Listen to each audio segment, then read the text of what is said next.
What's up, y'all? This is Stephen Menduke, your Associate School Director of Instruction.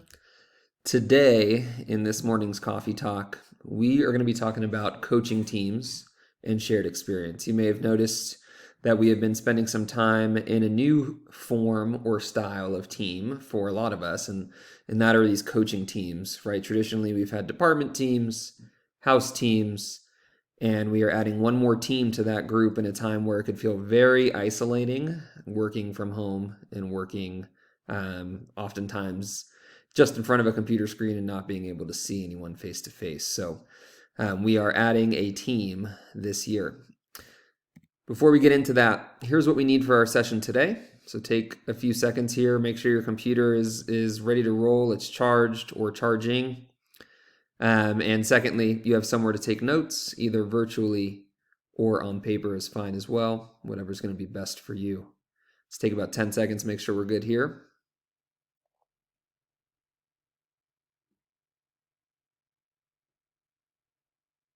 All right. Today, like I spoke about early at the title slide, we are going to be talking a little bit about coaching assignments for this year. I'll also talk on just traditionally a little bit about what coaching has looked like in terms of those assignments, really briefly. And then we'll also spend some time talking about coaching teams, shared experience goals, and really what this means for you as a teacher and for us as your coach. So traditionally at Byers, I think there have been some instances of some just natural cohorting taking place. For instance, the math team being coached by Kareem, right? That's an example of just about every single math teacher on our campus being coached by the same coach.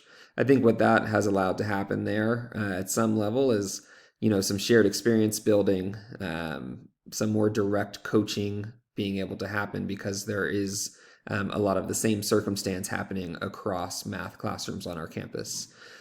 Unfortunately, by and large, coaching has not been necessarily split up into really intentional cohorts, either to meet the needs of the coach or to meet the needs of those teachers. So this year, as an instructional leadership team, we sat down and really tried to be super, super intentional with how we were splitting up our coaching loads for the upcoming school year. Talking a little bit about that, this is some info on coaching loads for this year. So we were able to create some pretty intentional cohorts.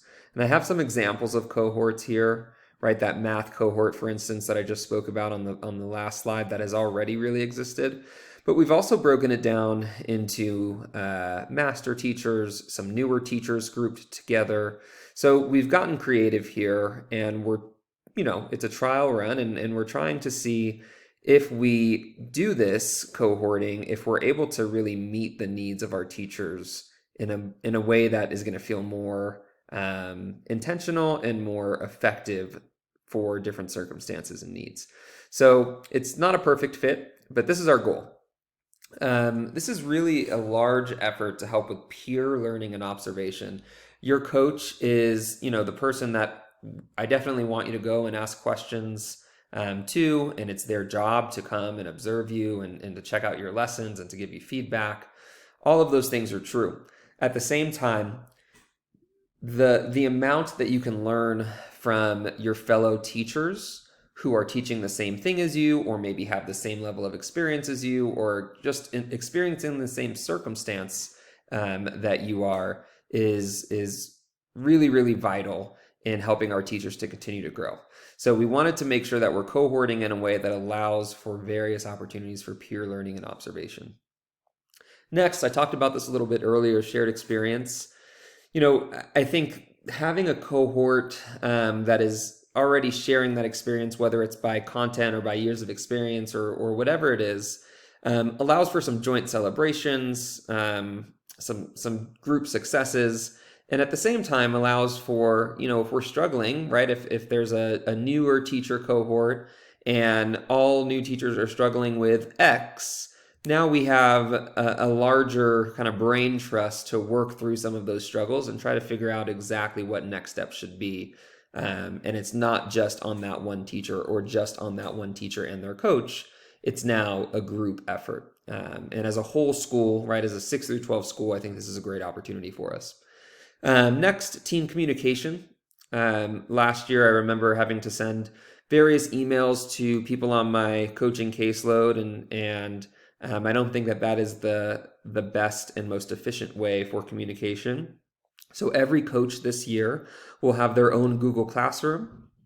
They will serve as the teacher, if you will, in that classroom, and all teachers on that coaching load will serve as the students, if you will, in that classroom. And this is going to be a really great way to share successes and things that are going really well in classes, drop some videos in there, but also a really good way to communicate with our coaching loads and to be able to say, hey, don't forget this week on our pre-work, we're focusing on, let's say, maybe the equity section of our coaching document. And I think this will be a really efficient way to get that communication across. And then the last piece I touched on a little bit already, but as coaches this year, maybe more so than ever, we know that every single person on our campus is going to have a different response, reaction, and need when we think about our global circumstances, right? A global pandemic, elevated racial tensions. I think there is a ton that we need to do as coaches to make sure that we're approaching this in a way that is as unique as possible and that's truly differentiated. So with that in mind, I think these cohorts will be super helpful in allowing us to do that. What I would ask is that, when you're in these cohorts, it is something that is new to buyers, and I would really ask that we are leaning into them and building some team in these cohorts. So lean on one another, and let's figure out the way to make this year as successful as possible. Thank you, and have a great day.